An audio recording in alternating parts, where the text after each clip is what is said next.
इस संसार में हर मनुष्य को दुख और सुख प्रभु द्वारा लिखे लेख के अनुसार ही मिलता है।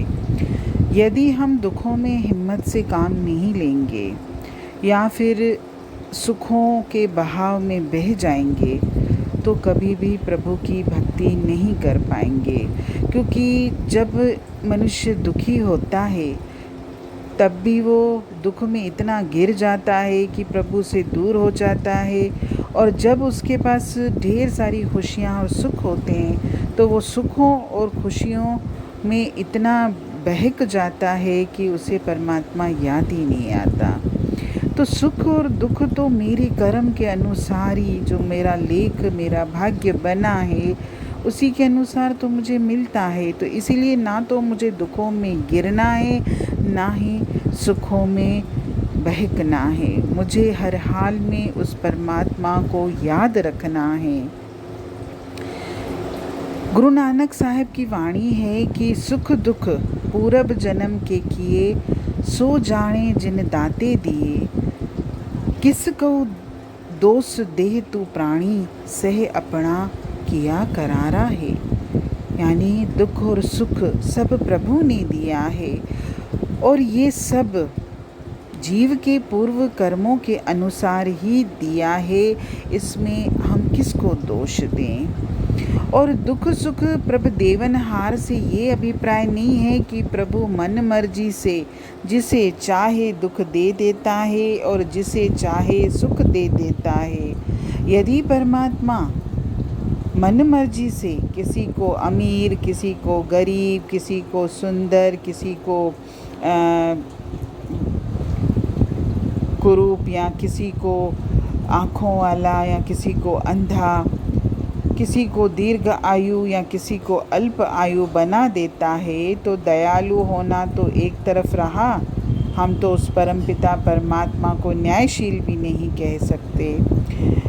प्रभु जो भी सुख दुख देता है जीव द्वारा किए हुए कर्मों के अनुसार ही देता है, परंतु देता इस तरीके से है कि हमारे कर्मों का बोझ भी उतर जाए और हमने जो उसकी भक्ति की है, हमने जो उससे प्रेम किया है, हमने जो उस पर विश्वास और श्रद्धा रखी है, उससे मेरे संचित कर्मों का भी नाश हो जाए और भविष्य में दुखों और रचना के साथ बांध कर रखने वाले कर्मों से भी हम बच जाएं। यानी परमात्मा की कितनी रहमतें हैं, वो हमारा कितना ध्यान रखता है। हमारे जीवन के जैसे भी हालात हों, हमको हर अवस्था में उस परम पिता परमात्मा की भक्ति करना ही है। हमें जीवन के हालात का बहाना बनाकर उस दयालु और उसकी भक्ति की तरफ से पीठ नहीं करनी चाहिए, बल्कि हर प्रकार के हालात के बावजूद हमको परमात्मा का, हमने जो भी रास्ता पकड़ा है, चाहे सत्संग का, चाहे वाणी का, चाहे भजन सिमरन का, या मंदिर गुरुद्वारे का, जो भी आपने रास्ता पकड़ा है, हमारे जीवन के कैसे भी हालात हों, हमको उस रास्ते से हटना नहीं है। वर्तमान दुखों का तो कारण ही यही है कि हमने अपने पूर्व जन्मों में उस परम पिता परमात्मा की भक्ति नहीं किए, उस परम पिता परमात्मा से प्रेम नहीं किया है। और हमारे दुखों से छुटकारे की दवा भी तो उस प्रभु के पास ही है। कितनी सुंदर प्रार्थना की लाइन है, सबके दुखों की तू है दवा, आंगने आंगने सुख बरसा।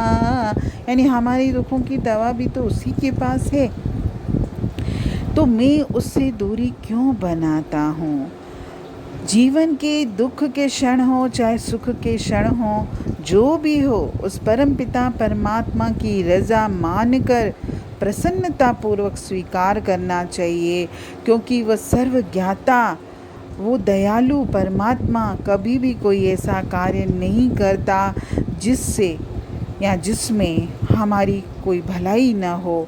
वास्तव में वो जो भी हमको देता है हमारी भलाई ही होती है, लेकिन परमात्मा द्वारा, उस परम पिता प्रभु द्वारा किए गए इस रहस्य को न समझने के कारण ही हम सब गिले शिकवे करते रहते हैं कि परमात्मा तूने मुझे ये नहीं दिया, वो नहीं दिया, या मेरे जीवन में दर्द क्यों दिए, शिकायतें करते रहते हैं।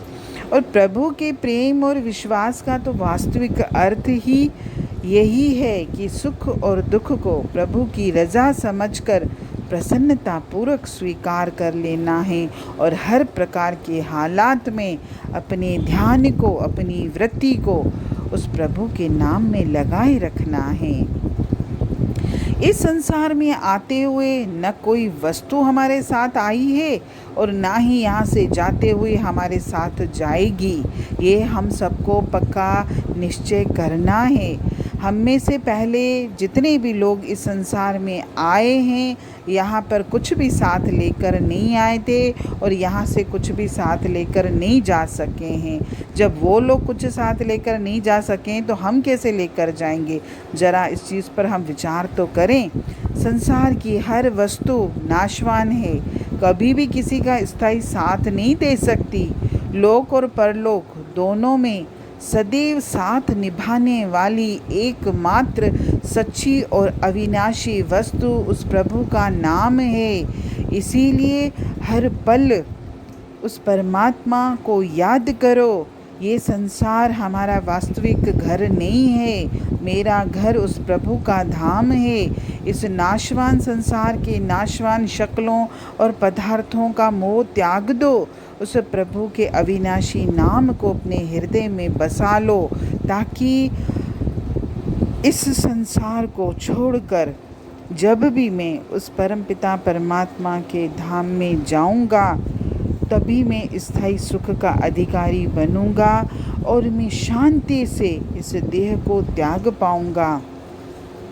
अगर हमने अभी भी इस रास्ते को नहीं पकड़ा, अभी भी हम संसार के मोह माया में फंसे रहे, हमने इस संसार को ही सत्य माना, तो हम जीवन भर अंतिम समय तक व्यर्थ के विलाप करते रहेंगे।